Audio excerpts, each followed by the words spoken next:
नमस्कार। केआरजे न्यूज में आप सभी का स्वागत है।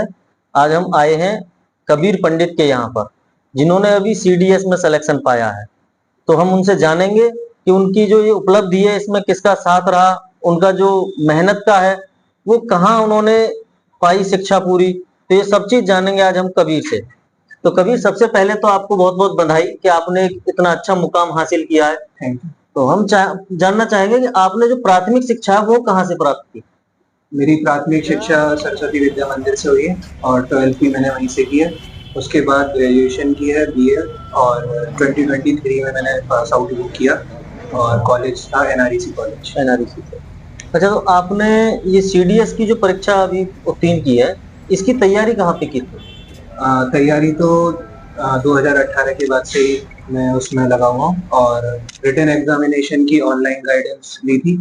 यूट्यूब पर कई सारे चैनल हैं जो प्रोवाइड करते हैं।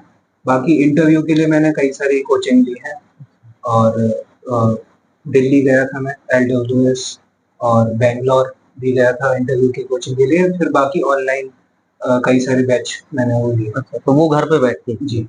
अच्छा, इसमें महत्वपूर्ण योगदान किसका मानेंगे आप? बेसिकली तो पेरेंट्स का ही वो है आशीर्वाद और जितने भी टीचर्स और उनकी गाइडेंस रहती है और बाकी सेल्फ एनालिसिस। अच्छा, जैसे आपके जो पिताजी का व्यवसाय है वो होटल इंडस्ट्री का, तो आपने ये सीडीएस का ये क्यों चुना? क्या मन में था आपके? शुरू से ही फादर ही पहले जाना चाहते थे आर्मी में, तो उन्हीं के चिन्हों पर चलकर और वो शुरुआत से ही एक्सरसाइज और ड्रिल वो सारी चीजें सिखाते थे, तो वहीं से मोटिवेशन हुआ आर्मी में ज्वाइन करने के लिए। और फिर काफी सारी डॉक्यूमेंट्रीज मूवीज, तो ड्रेस का भी मोटिवेशन है, तो वही एक रहा है। अच्छा, यानी कि जो आर्मी की स्थिति है उसको देख के आपका मन इसके लिए किया। जो उनकी लाइफस्टाइल और डिसिप्लिन रहता है, इसी वजह से। अच्छा, तो आपके जो पिताजी का व्यवसाय है उसमें भी कभी आपने सहयोग दिया या पढ़ाई में ही लगे रहे शुरू से? नहीं, सहयोग था बीच बीच में, जब जब बुलाते थे या फिर कई बार कस्टमर हैंडलिंग ज्यादा हो जाती है तो बीच बीच में योगदान रहता। अच्छा। अच्छा, आपकी माताजी भी यहाँ पे बैठी हैं, तो उन्होंने आपको जो उत्साह बढ़ाया या आपको क्या उन्होंने कोई संदेश स्पेशल दिया कि बेटा आपको यही पढ़ना है या कुछ और करना है? हाँ, जब भी नहीं होता था तो मैं वहीं से कॉल करता था एसएसबी इंटरव्यू सेंटर से ही, तो कहती थी कि हो जाएगा नेक्स्ट टाइम, और बीच में सारी डाइट और ख्याल रखना वो था। तो ये कौन सा अटेम्प्ट था आपका? ये मेरा इंटरव्यू का 5th अटेम्प्ट था और रिटन की तो कई सारे हो गए, तो शुरुआत में असफलता थी, फिर बाद में रिटन के एग्जाम क्लियर हुए और फिर इंटरव्यू का 5th था। तो इसमें रैंक क्या आई है आपकी? इसमें ऑल इंडिया रैंक 109 है। अच्छा, 109 रैंक मिली आपको। चलिए, बहुत अच्छी बात है और इन्होंने बड़ी मेहनत के बाद में ये प्राप्त किया है। तो अभी हम जानेंगे जो इनके पिताजी हैं यहाँ पे, अमित शर्मा जी, उनसे पूछेंगे कि उन्होंने जो ये अपने बच्चे को इस साइड में भेजा है, तो क्या होटल लाइन में क्यों नहीं लाए वो, या उनकी कोई मंशा थी अलग से? तो सर, हम आपसे जानना चाहेंगे आपने अपने बेटे को सेना के लिए ही क्यों चुना? कुछ खास कारण नहीं था। मैं एनसीसी कैडेट रहा अपने छात्र जीवन में और मैं स्वयं के लिए भी चाहता था कि कभी मैं जाऊं, लेकिन कतिपय कारणों से ना जा सका। तो वो सपना बच्चे में देखा, उसको मोटिवेट किया और फिर बाकी उसने अपनी मेहनत से ये मुकाम हासिल किया। ये बहुत अच्छी बात है। तो माता जी भी कुछ कहना चाहेंगी बेटे के लिए? वो बहुत मेहनत करता था, तो आज मुझे सफलता इसको मिल गई है, तो मुझे बहुत खुशी है। इससे बड़ा दिन किसी के लिए कुछ नहीं हो सकता। हर माँ बाप के लिए ये बहुत बड़ा दिन है। बहुत अच्छी तो बात वो आज मतलब चुना तो अभी गया, लेकिन इंसान तो पहले से भी बहुत अच्छा था। ये परिवार के सभी सदस्य यहाँ पे मौजूद हैं। ये मामा जी। ये मामा जी भी यहाँ पे हैं, तो मैं उनसे पूछूंगा बच्चे के लिए आशीर्वादी रूपी कुछ शब्द कहें। नहीं साहब, आशीर्वाद के लिए तो अब 140 करोड़ जनता की सेवा करेगा। देश सेवा इससे बड़ा, सेना की नौकरी से बड़ी सेवा हुई नहीं है। और मैं कहना चाहूंगा इसके अंदर पैदाइशी था। जैसे हम लोग कई बार इंस्पायर करते थे कि तू सिविल सर्विसेज की तैयारी कर, का आर्मी में, तो वो शुरू से ही एक चीज कहता था, नहीं पापा मुझे तो सेना का, वो मामा आपने बताया बचपन से ही इसके अंदर अलग ही जज्बा था। सिविल सर्विसेज ग्लैमर की तरफ नहीं गया, इसके अंदर शुरू से ही था, बड़ा प्रभावित था सेना से और देश सेवा असली जो है वो सेना के माध्यम से ही वो करना चाहता था। तो ये इसका अपना स्ट्रगल था। इसके पिता ने बड़ा इंस्पायर किया। उनका बड़ा सपना रहता था कुछ ना कुछ वो मोटिवेशन स्पीच के द्वारा या कुछ ना कुछ ऐसी जगह ले जाना कि देख लोगों की लाइफ इस तरीके से है, तो जो भी कुछ है इनके माँ बाप का रहा और खुद उसका अपना सपना साकार हुआ। सभी देश के जो नागरिक हैं, जितनी जनता है, सभी का ऐसे आशीर्वाद मिले और अच्छे से अपने फर्ज को आगे करे। वीर के चाचा जी भी हमारे साथ में हैं, शेखर शर्मा जी, तो उनसे भी जानना चाहेंगे कि उन्होंने अपने भतीजे के लिए क्या योगदान दिया और उनको कैसी अनुभूति हो रही है।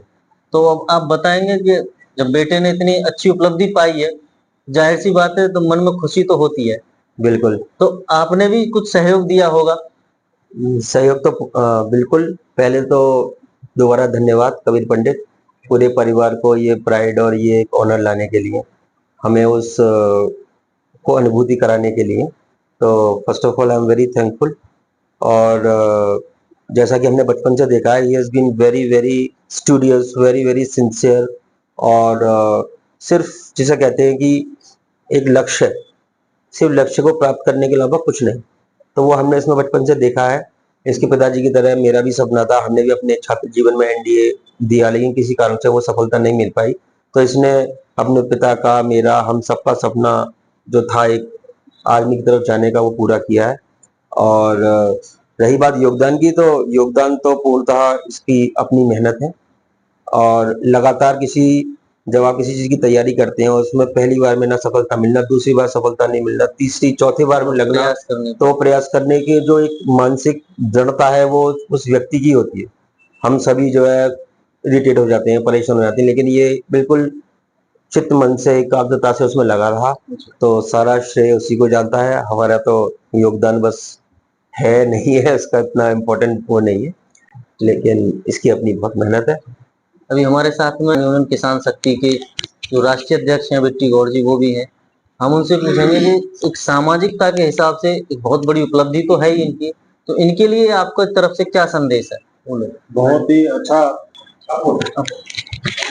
अच्छा अचीवमेंट है बच्चे का। मैं जब से भी परिवार के बिल्कुल सदस्य की तरह रहा हूँ, क्योंकि इनके दादाश्री जो थे वो अब इस दुनिया में नहीं है, परंतु बहुत ही बच्चे को इंस्पायर करते रहते थे, बहुत ही। और ये बच्चा जब से इतना शिष्टाचारी, साथ में इतना दृढ़ निश्चयी, मैं कहूँगा कि इस दृढ़ संकल्प के तहत ही ये सफलता पाई है।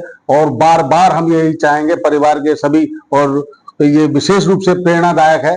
अन्य लोग जो छोड़ देते हैं कई एक बार कि भाई अब नहीं हो रहा है, पांचवी बार में, छठी बार में कहीं जाकर के कोई यदि सफलता ले रहा है, तो वास्तव में निसंदेह उसका दृढ़ निश्चय होना ही सिद्ध करता है। और मैं सभी क्षेत्रवासियों से, देशवासियों से ये कहूंगा कि अकेली शुरुआत होती है, और जब आप दृढ़ निश्चय होकर के किसी चीज को चाहेंगे तो वो अचीव होनी ही होनी है। जय जवान, जय किसान। और आपके समस्त व्यूअर्स को सभी को नमस्कार। अभी किसान शक्ति के भी यहाँ पे जो राष्ट्रीय अध्यक्ष हैं वो हैं, उनके बारे में उन्होंने भी बताया। मैं कबीर से लास्ट में जानना चाहूंगा कि कबीर, अभी आपका जो लक्ष्य है वो आपने प्राप्त कर लिया, लेकिन इसके बाद भी कुछ मन में होगी कि अभी मुझे यहाँ तक जाना है, तो ऐसा कुछ बताएं जो आपके मन में चल रहा हो। तो बेसिकली अभी तो ट्रेनिंग होगी स्टार्ट 10 जुलाई से, तो वहाँ पर जो भी सारी एक्सरसाइज, वर्कआउट और जो भी स्टडीज होंगी उसमें बेहतर प्रदर्शन करने का वो है मोटिवेशन, तो वो आगे अभी टारगेट है। अच्छा, सेना के पद पे ये जाएंगे, लेकिन हम इनसे कहेंगे, क्योंकि एक सेना में जाना और एक सामाजिक रूप में रहना वो एक अलग विषय बन जाता है।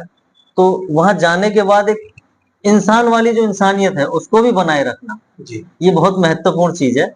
जी, क्योंकि सेना में बड़े पद पर जाएंगे आप, तो वहां जाके जो आमजन मिलेगा कभी, तो उसके प्रति थोड़ी सहानुभूति रखें। जी।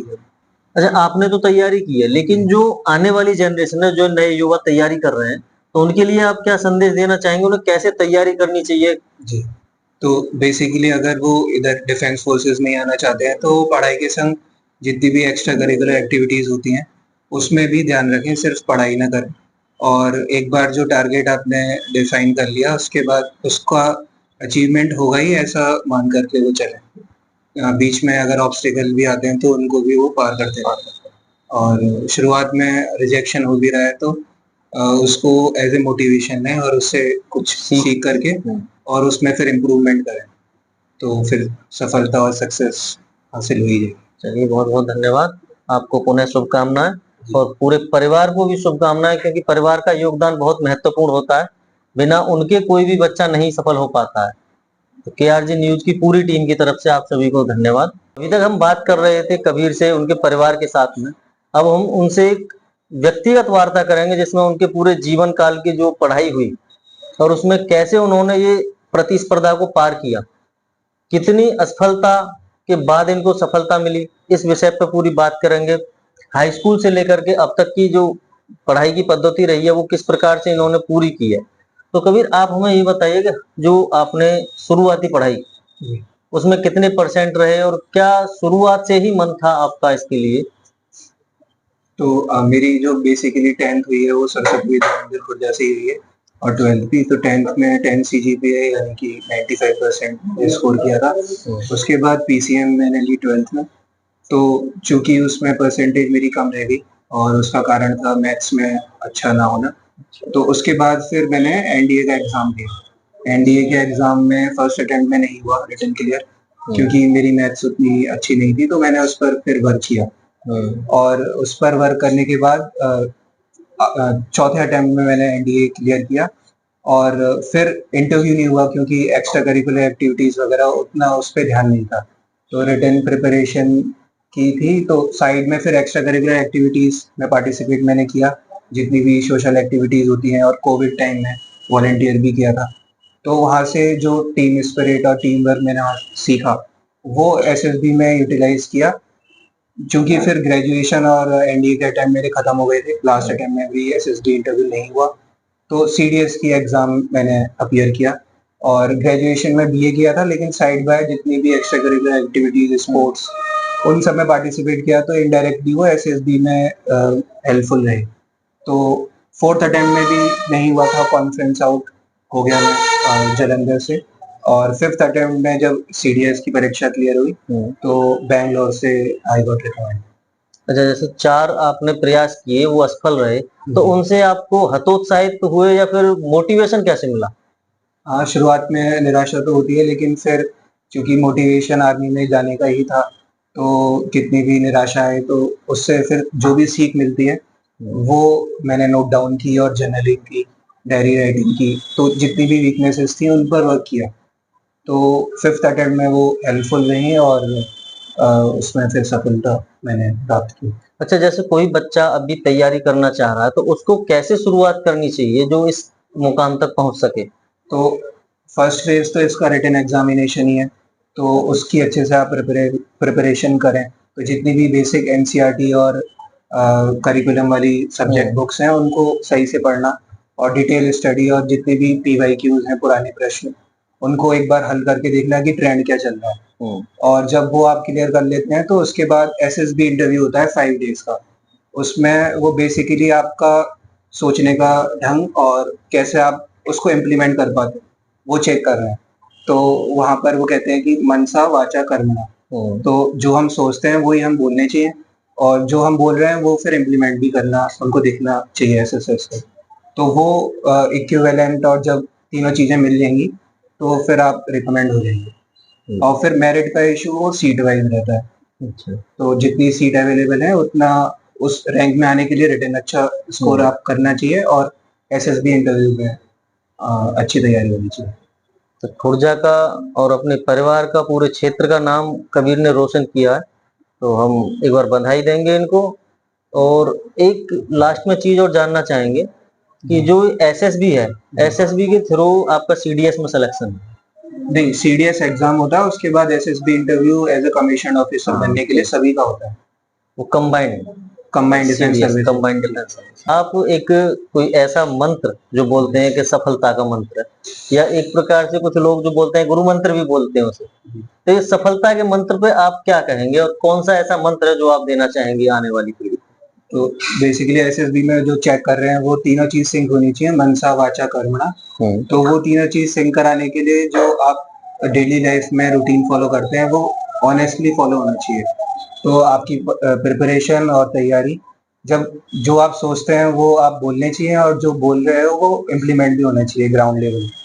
तो वो इम्प्लीमेंट कराने के लिए जितने भी ऑनेस्ट एफर्ट्स आप अपनी प्रिपरेशन में डाल सकते हैं वो फॉलो और गाइडेंस के संग फॉलो करने हैं ताकि सक्सेस आपको मिल पाए। बहुत बहुत धन्यवाद।